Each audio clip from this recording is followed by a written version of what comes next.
So yeah, I guess for the rest of this, I'll just kind of demonstrate. So I'll make a new loop right now. Now I will. I'll start with the drum. So in the drum, you're gonna want to, be lower. So I'm gonna use this pickup. As you can just hear it, it sounds lower. So I'm gonna turn up the volume all the way, and I'm gonna turn the tone knob so that it's more bass. That's this one. Because I'm going to do a drum beat, and then I can do a bass line over that, and then I can turn up the treble or the harmonics, because those are higher pitch, and I can even change the pickup, because that's higher pitch than that. So, yeah, that's how we kind of shape the sound, and let's see how this works in practice.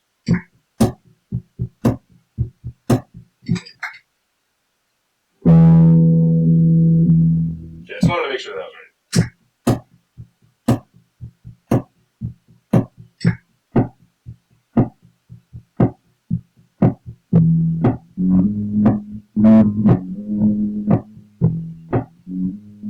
I missed that beat. Sorry about that.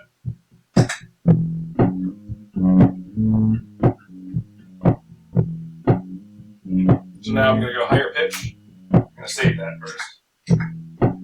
And I'm going to do the harmonics.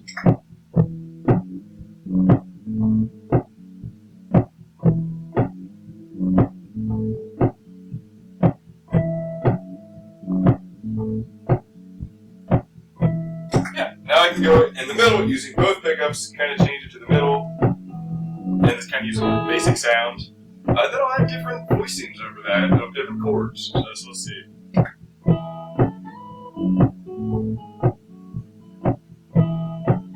Yeah.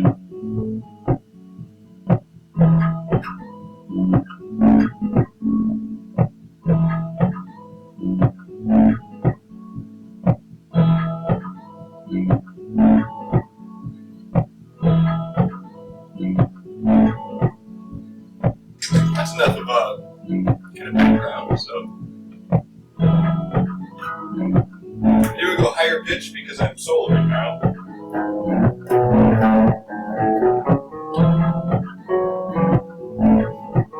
Been a while.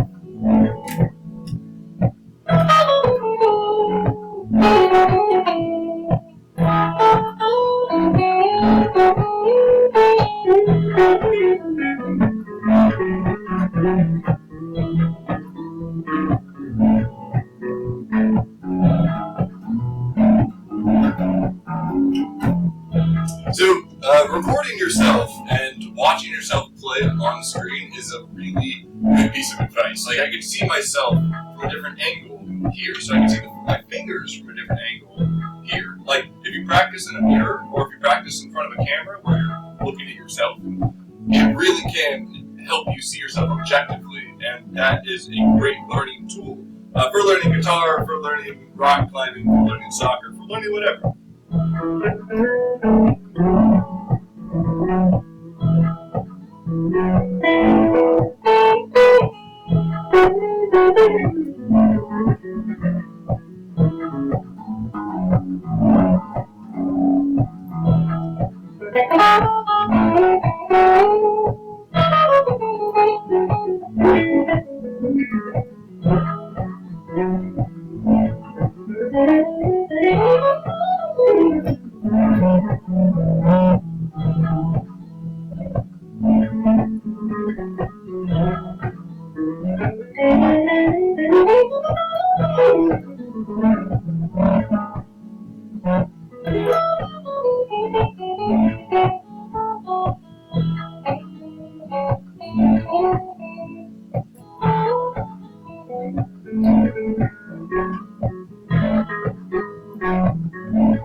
comments if you would like some help on this or any other assignment, or if you would like some direct feedback on your playing. I will be able to help you hopefully play guitar better. Now,